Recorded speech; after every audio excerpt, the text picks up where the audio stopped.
Hello, I'm Mary Ito, and welcome to the CRAM podcast.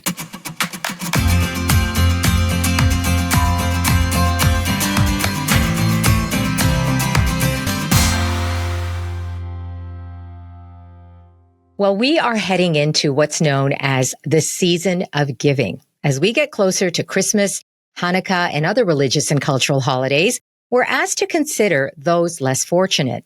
According to StatsCan, almost 40% of annual donations to charity occur in late November and December alone. Now, that's a lot of money, and it's a critical time for many charities who are struggling, and they rely on that money. But it's also important for the people who give. Maybe you don't have unlimited funds, and the choice of where to donate can be a challenge. There are about 86,000 registered charities in this country alone. So many causes to consider, and there are also many people in need. Of course, that's just Canada, not even counting the charities abroad. So how do you decide?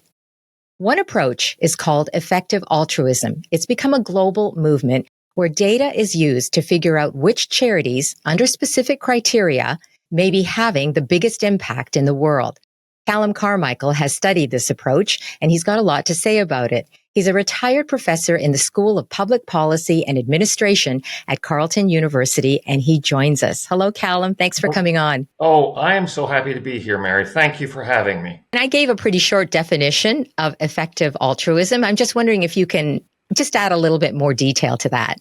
Sure. And I'm very happy to do it. But let me, before I do, just a quick detour. And that is, I think when the media focus on effective altruism, it's typically to highlight unrepresentative aspects of it, either high-tech tycoons who are sympathetic towards it, or notorious characters, suspicious behavior, seemingly outlandish ideas. Now, I'm not saying effective altruism is totally exempt from those things, but those things packaged don't make for it. It's far more ordinary and recognizable, I think, than what the media sometimes portrays it as being. It's two things, I think. First of all, it's an area of research that tries to collect data, as you said, to identify those causes or initiatives where a dollar goes furthest to do the most good, where most good in an effective altruist's mind is extending life, sentient life, making it better, saving it, and that's really what they focus on. The second thing, it's a community of practice. People who study that research and apply it in their own giving, and they commit themselves to donate 10% of their income in perpetuity to those charitable causes or initiatives that are seen by the research as doing the most good, as extending, saving, or improving sentient life that is capable of experiencing pain or pleasure, getting the most bang for your buck, so to speak. Right. Bang Okay. is life saved. Can I just ask you, okay, so that whole thing about giving 10% of your income, is that considered hardcore effective altruism? And, you have to give 10% in order to be considered a true effective altruist? Or can I just, can I maybe give 1% or however much I want to, but I'm doing it in a way that I'm using the data and I'm trying to make the most of my money? 10% is the starting point for effective altruists. What? Really? I know. They say, okay, that's the minimum, because they take this very seriously. Right. And that you may give to charities that don't do the most good by our reckoning. Let's name some: arts organizations, religious organizations, sporting organizations. These things improve the quality of life, but in an effective altruist's mind, they're niceties. They're not necessities. In order to benefit from religion or culture, you need to be alive. And that's what we're focusing on. So if you give to your church or your synagogue or your temple, that's considered consumption. It's not part of your 10% of effective altruist giving. So, you get Oh, 1%, okay. hey, they're not going to say no to you, but you're not going to be able to wear the effective altruist badge. Okay. I didn't realize it was that strict. Well, Okay. but Let me think just about traditions in Judaism or Christianity or Islam. Oh, 10% is tithing. absolutely. No, absolutely. But I just didn't know it fell into that kind of category. Yeah, Yeah, I thought it was a more loosey, not loosey goosey, but a little more loose philosophy and approach to kind of maybe wise giving or informed giving. Maybe that's yeah. a better word, informed giving. Okay, I want to know then, how did this start? Can you give us sort of this brief history of how it started? Sure. It's new, at least in its current incarnation. It's a recent phenomena, 15, 20 years old. It was started by people in their 20s, groups of people in both the UK and in the US. Oddly enough, not knowing what the other was doing, but doing it almost simultaneously. The term effective altruism is the British invention. It was developed in 2011 by some students at Oxford University to describe what they've been doing for the past 3 years, which is identifying those charities that will be the most effective in extending or saving lives, and then dedicating the 10% or more to those. And they created in 2009 the organization Giving What We Can, initially with 23 members, which Giving What We Can exists now, but it now has more than 10,000 members. And so that represents a growth in those who have taken that pledge. More than 10% of my income for the rest of my life, I'm dedicating. Okay. So that was in the UK. Parallel in the US were two investment bankers in their 20s, fresh out of grad school. They thought, forget this. We're interested in charity. We are interested in using performance metrics to find those charities that are able to be most effective, cost effective for every dollar you give them. So we're going to leave our investment banking job and create a research organization called GiveWell. Now, GiveWell evolved into open philanthropy in 2017, having received an influx of money from Dustin Moskovitz and his wife, Carrie Tuna, who Moskovitz was a co-founder of Facebook. And he then provided funds to create now open philanthropy, which relies upon GiveWell's research, but then does research its own with also giving grants. So eventually, the Americans and the Brits thought, hey, we're barking up the same tree. Let's use the name effective altruism to describe our joint priorities about the research we engage in and the practices we follow. Now, wasn't the ethicist and philosopher Peter Singer an inspiration for some of this as well? Absolutely. And it was his ideas that actually inspired those 20-year-olds in England and in the UK, primarily an essay he wrote in 1972 called Affluence, Famine, and Morality. He wrote it at the time of the Bangladesh famine. And that really challenged people to think about, what is the cost to me of giving $100 versus the benefit to someone else of receiving it? Okay, yeah. So I saw a video of Peter Singer, and he was talking about, I guess it was his book, The Life You Can Save, which I think was an inspiration, I guess, for a number of effective altruists. And he talked about this experiment of a child drowning, which you know about. Yeah, and I want to bring that up because, because when you consider that, then I think it gave me more understanding of where effective altruism comes from. In a sense, okay, the sense I got from that experiment is that it's not a choice. it's a moral imperative that you give. Because what he said, and for those people who don't know, he said, and I'm paraphrasing here, but if you came across a child in a pond who was in trouble and looks like that child was drowning, what would you do? Let's say, you've got on your best clothes, you got on a great pair of shoes, right? You would think you would naturally, just immediately, you would go in and save that child. You're going to ruin what you've got on, but really the comparison of what you have as opposed to saving a life, well, there is really no comparison.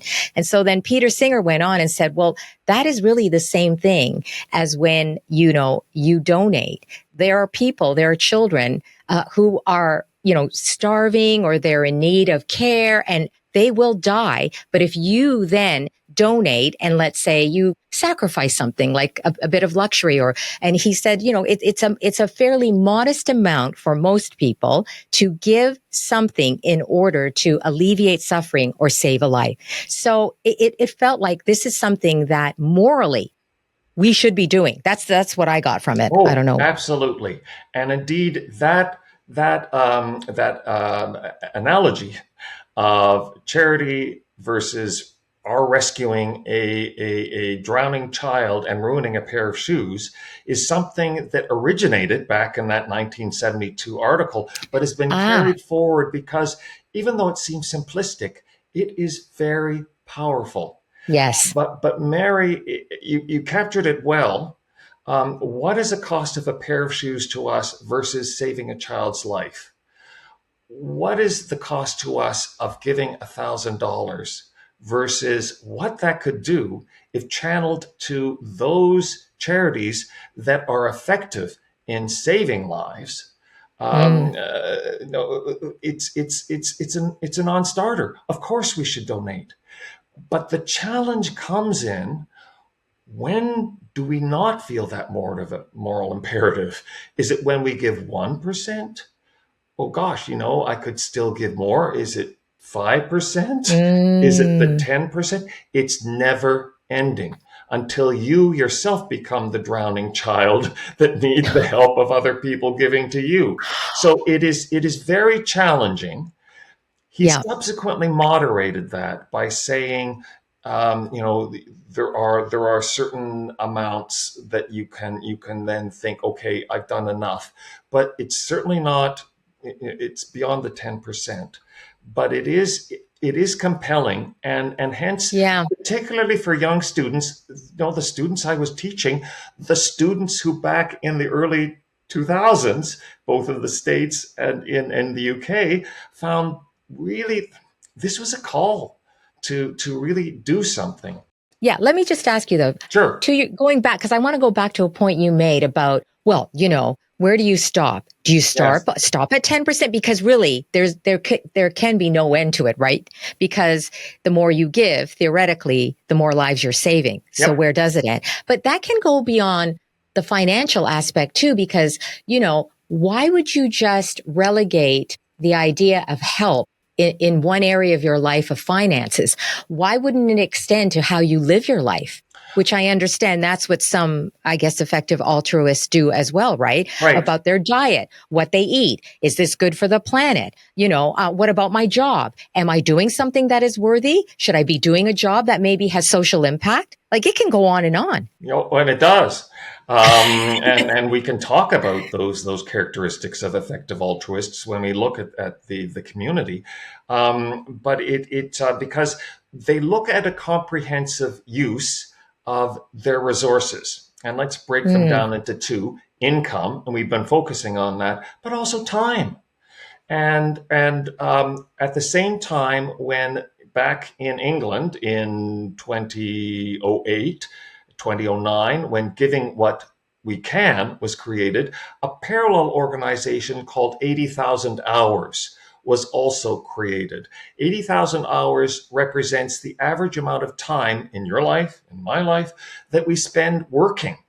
And so what that organization did was to provide career advice that would be respective of the individual's aptitudes and abilities, but think, how can you, through your work, contribute to making the world a better place. And so it would be oftentimes research. It would be working for charitable organizations that are focusing on saving lives. It might be developing communication skills or organizational skills that would empower such entities. A small amount of it, maybe about 15% of the people that sought advice from 80,000 hours really had an aptitude for making money. And so what they said is the most good you can do is, in this instance, with your time, is earn more so you can give more to those charities that are seen to be most effective in saving sentient life. And that has its own, attracted its own criticisms, but that came with guardrails saying, look, even though you're earning money, okay, you should not violate human rights, you should not harm people, but it's seen as, for you in particular, given your aptitude, the way you can channel your time into saving lives. So, okay, is that kind of a reference over to Samuel Bankman? People may not be familiar, or you may be familiar with the whole furor over his situation, a billionaire in cryptocurrency. He gave millions to the Effective Altruism movement because he was kind of like the number one flag waving effective altruist, right? He was making more money and saying that I'm making more money in order to give more money, right, to the movement. Yes. But then, what happened? He got convicted for fraud and money laundering and I don't know, some other offenses. And then he was sentenced to 25 years. So what about that? Like, what effect did that have? Oh, it had a big effect. And indeed, my own work or research in effective altruism tried to look at the blowback that went against effective altruism, the criticisms it attracted because of Sam Bankman-Fried. You captured it quite exactly. He had gone through this process and was told by effective altruists, in particular William McCaskill, who was then the head guy in creating Giving What We Can and also in 80,000 hours, saying, look, Sam, your aptitude is not geared to working in a charity. That would just be putting a round peg in a square hole. You are so adept conceptually and quantitatively. You should look to a sector where you can channel your aptitude into making money and then giving it away. And that led him to cryptocurrency. But note, and this is the danger, and one of the criticisms of effective altruism is that it, as Peter Singer does, it assesses the ethical worth of an action according to its consequences. Where an action might be donating. We value donations for the good of what they can do. And here that can lead to a ends justifies the means ethic, which means contempt individuals to think, I can save more lives by earning more money. Let's take some risks in cryptocurrency. Let's not disclose that we're channeling money from this organization to that organization. We'll cover it up. But it could become either cover for corrupt behavior or an excuse for corrupt behavior. So that was one of the criticisms that effective altruism attracted. There's pushback on that, but we can look at the criticisms later if you wish. But you're right. Sam Bankman. Yeah, but can I just ask you, is Sure. that criticism? Yeah, I don't know. I don't know enough details about it, but just from what you've told me, is that fair? Because did any of the leaders of effective altruism encourage that kind of shady behavior? Like, I don't think so, right? That's No. not part of, And no. there So are, then, yeah, I mean, so individuals, they act on their own. However, they choose to act accordingly. And that's what Sam Bankman-Fried did, which was wrong. Right. Correct. He was wrong. And you're correct in saying that. And indeed, there's evidence that this was coming out to light And Effective Altruism's leaders at the point just wanted it to go away. They wanted it not to be Mm, true. They ignored hmm. it, and they let it run on. Ah, But good grief, we were all led on. Many people were sponsoring him and didn't clue in to what was going on. But that type of ethic doesn't necessarily, ends justify means, is not something that effective altruists would take on board per se. hmm. Corrupt people might. And it's hard to tell what is the actual impact of effective altruism on Sam Bankman-Fried's moral or practical outlook. I think that's a big question mark. But it's a Mm. complex one, and it's one that has required effective altruism, I think, to step back and think, what are we doing? And it's caused it to also self-correct and be more self-critical. So in a Okay. way, maybe And that too may not be necessarily a bad thing to take a look oh at yourself no, and to be self. Yeah. absolutely. So Yeah. in a way, he might have done effective altruist a service by saying, you need to be careful here. You're not Mm, the organization that was started in 2008, 2009 with 23 people signing up for giving what we can. You are now multiple organizations receiving annually tens of millions of dollars with tens of billions of dollars of pledges of the people that are now committing themselves to give at least 10% of their income for the rest of their life. You have to be careful with what you're doing. And so there had to be really a shakeup of the young people who started it to really transfer this to better governance principles and a more professional leadership that hmm. is not relied upon the personal trust of a very few people.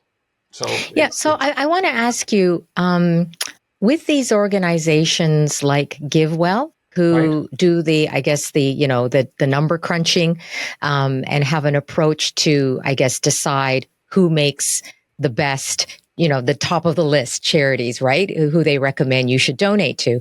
What is the process of that? Like how do they go about doing that? What's the data? And I'm just wondering, like, I'm sure that is also scrutinized and people have their take on whether they have the right approach or not. Absolutely.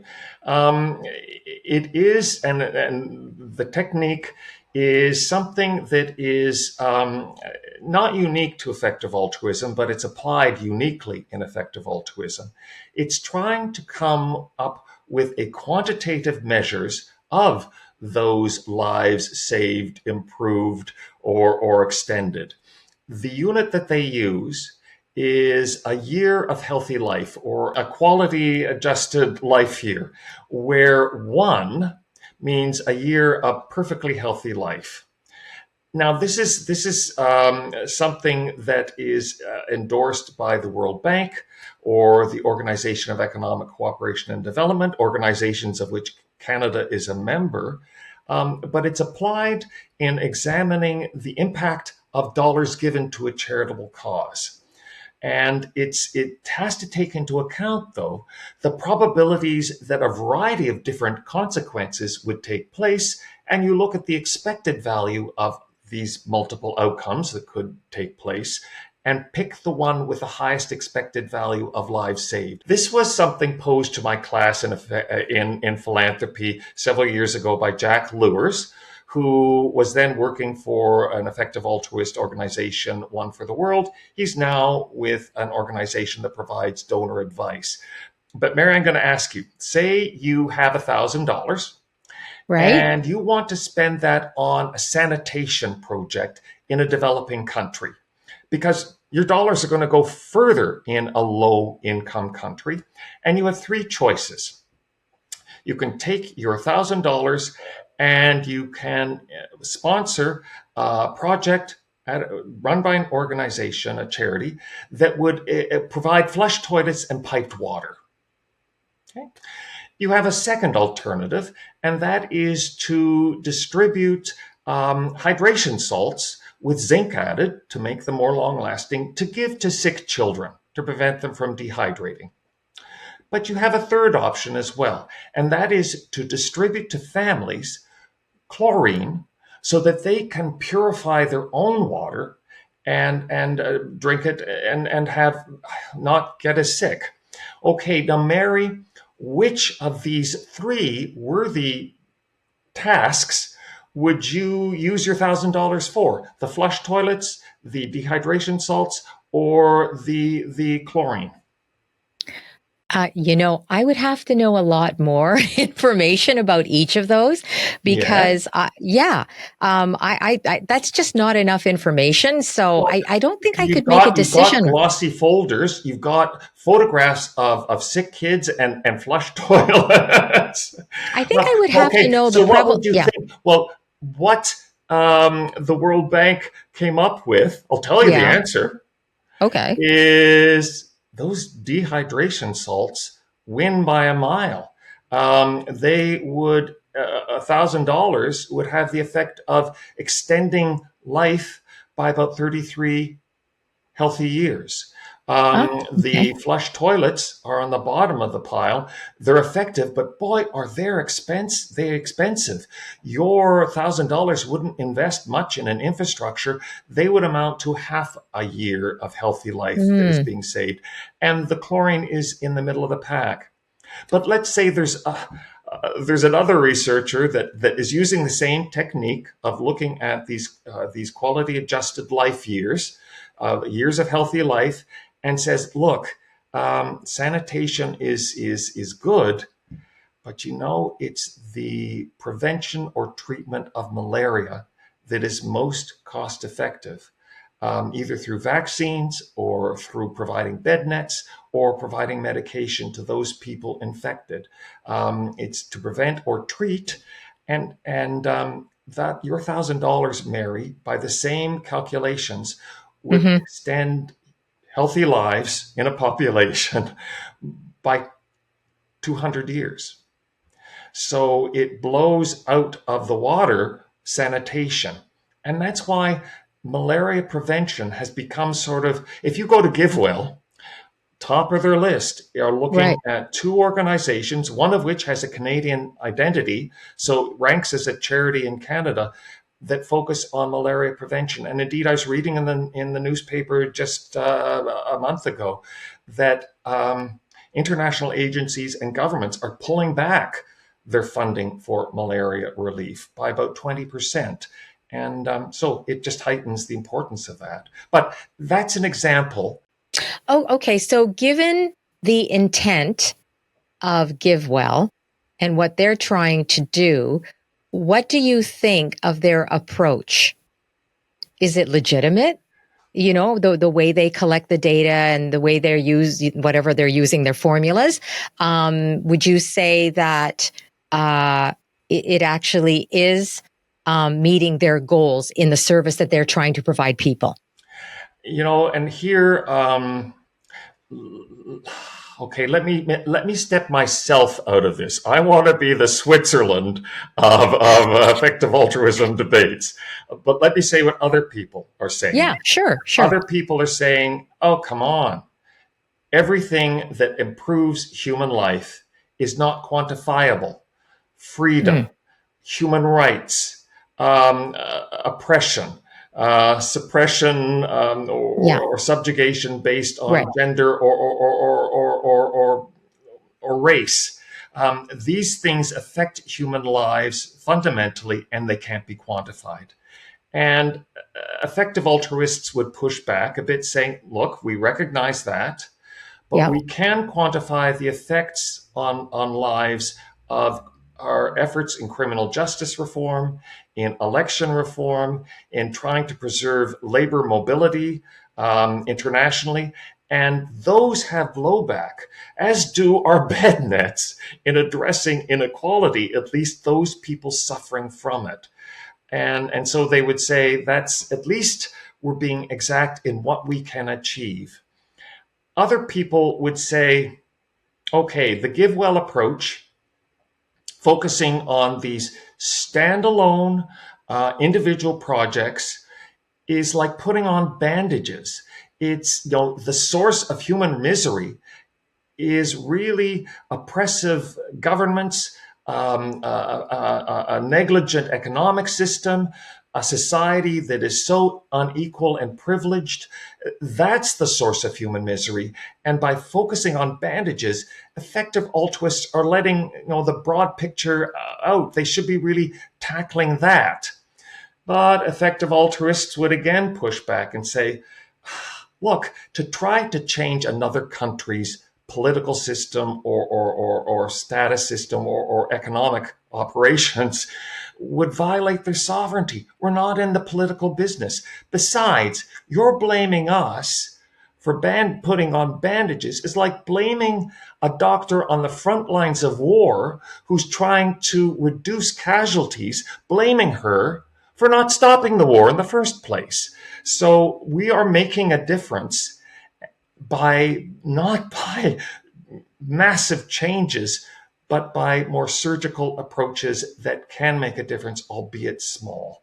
So again, the give well approach, the effective altruism approach, is not without controversy, but it's complex, and it's at least trying to do something. I think you laid out those arguments really well. Could you just say too, it is another tool in the toolbox?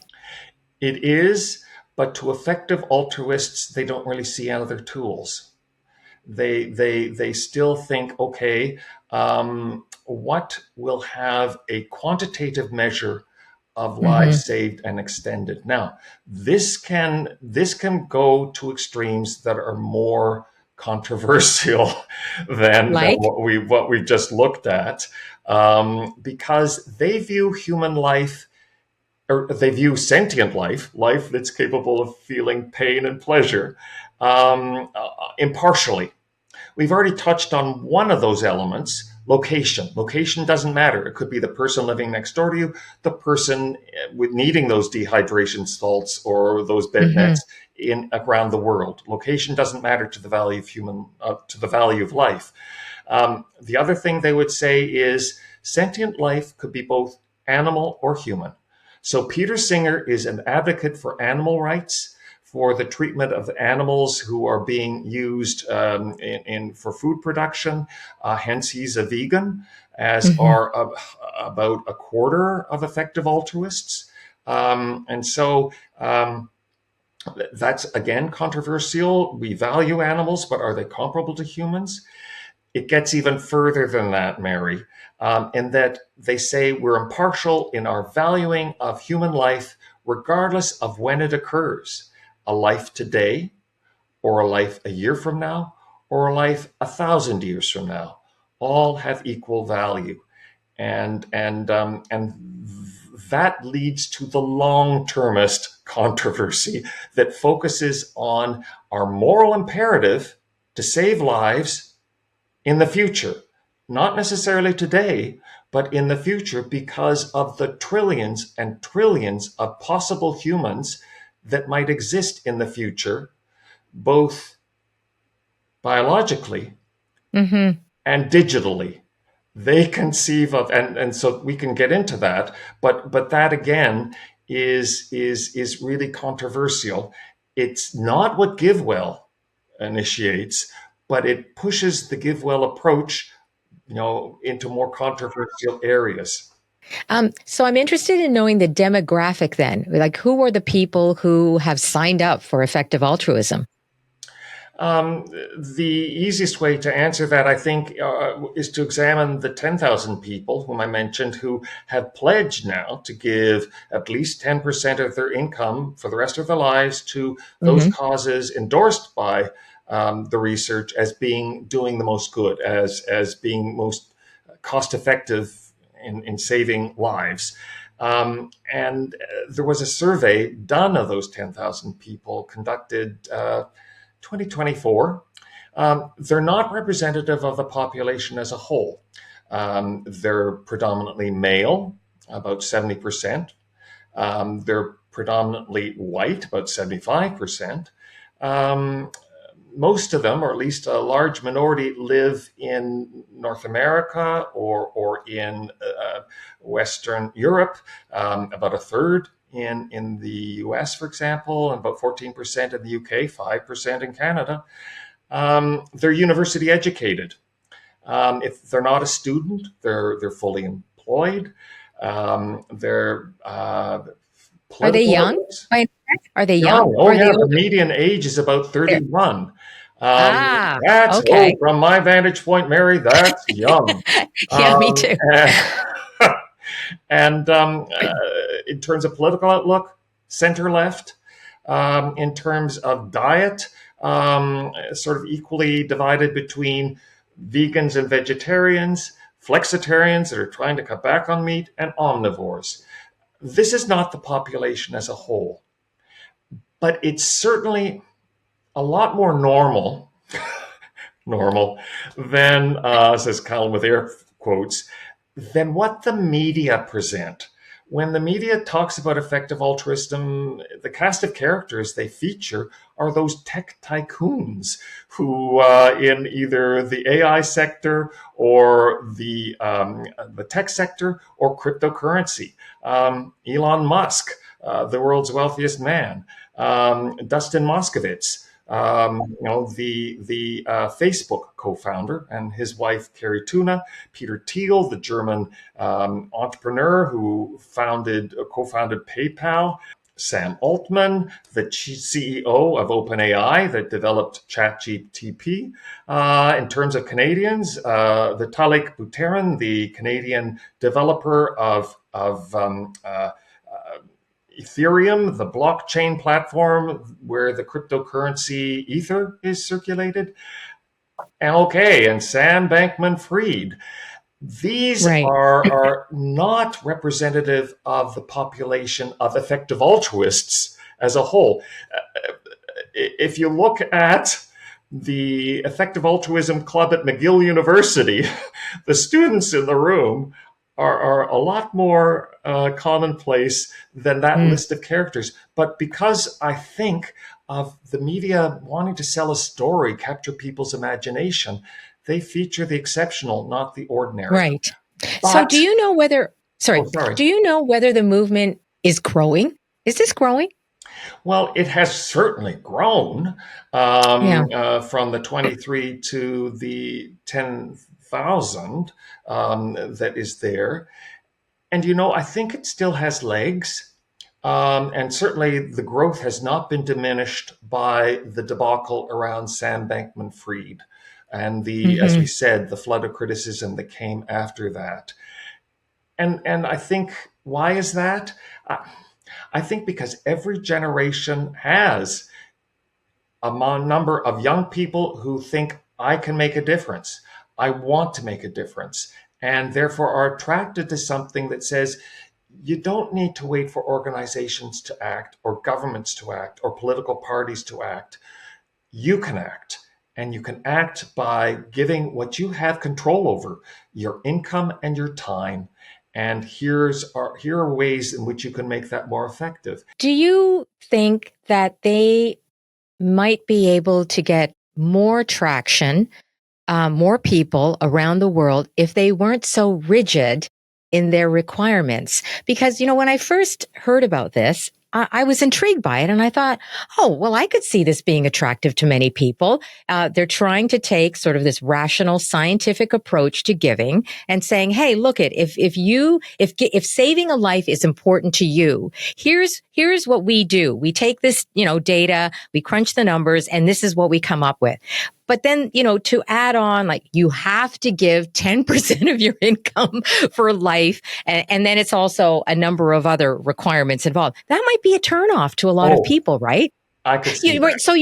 So if they were to be, but again, that's not what effective altruism is. But I'm just thinking, like, you could catch more people and perhaps maybe down the road, these people might say, you know what? I like this. I will give 10% now. Yes. So I kind of wonder about their model. Like, yes. I don't know. And there have been efforts also that Peter Singer has been involved with in trying to make that his challenge, more palatable to people. And somehow tempering it so that they can see it as being not an all or nothing, but as something that you can you can save a life by doing this, but this might not define all of your giving. So there is pulling back, but at the same time, I think it is attracting not millions, but thousands of people is through its exacting nature. It's Yes, saying right. that you have to give up because this is really very important. And this is not to deny yourself the chance to buy a new pair of shoes occasionally, or go for Yeah. dinner, or give to an opera company. But you have to be aware there's a cost to that, and that is you could be giving more Hmm. to save a life. So it is a bit more flexible, but it's still, there's some people that I think really appreciate the challenge. Yeah. Yeah. I want to end off with a couple of questions. I just want to bring things home to Canada for a second. I read that according to the Fraser Institute, and actually more than that, I read this in a few places, that the amount of giving has fallen in Canada since 2012. There's less money going to charities, and also there's a smaller proportion of Canadians who are giving compared to over a decade ago. I don't know if that matches what you've seen. And so what I'm wondering is, if that's the case, do you think that people are even thinking harder today about which charities to give to, given the situation we're in? I mean, the data do point to, I think, fewer people giving. Certainly, the number of people on the tax forms that would Yeah. identify their charitable givings has shrunk. It's now below 20%. And so that is an ongoing phenomenon, that fewer people are giving. But the amount given is not falling by the same amount. The amount given is actually, in some instances, actually going up a little bit. It might be Mm. flatlining, but what we get out of that is that donations are now becoming something of the better off. That perhaps it's because church attendance is declining. The poor donors are not giving as much, or that the big donors are giving more. So it's Mm. fewer, but not necessarily less. But I think charitable giving, Mary, is really important. And I'm going to say it's important not simply for the recipients, but for the donors. It can give meaning to our lives. It allows us to think about and express and act on uh, not our own well-being necessarily, but the well-being of others. And I think, good grief, in this world, I think that broader consideration is all the more important. And it remains a potent way where we can, not simply young people inspired by effective altruism, but old fogies like you and me, can think about what actions can we take to make a difference. And our income can become quite potent in that if we choose to be careful with what we support to help other people. And so I think it's important for us not to let charity be influenced by marketing or habit or impulse, but actually self awareness, and think, okay, Mhm. what do I value? Why do I value that? How can that value be best achieved? And how can I be reassured that that's actually being achieved? Absolutely. Yeah. Well said, Callum. I'm going to end off on that. I loved our conversation. Thank you so much for Oh, coming on. and I'm sorry, I didn't mean to link you in the old fogey category, Oh, but but I am, Callum. Thanks so much. it's been my pleasure, Mary. Thank you. That's Calum Carmichael. He is a retired professor in the School of Public Policy and Administration at Carleton University. For more information on his work and his thoughts on effective altruism, and also some links that he's provided us, you can check out our show notes. Yes, we are a charity as well. If you'd like to support us, you can head over to our website, cramideas.com. We also let you know about our latest podcast on social, so you can follow us. Our handle is @CRAM Ideas. Thanks for joining us, and see you back here next time.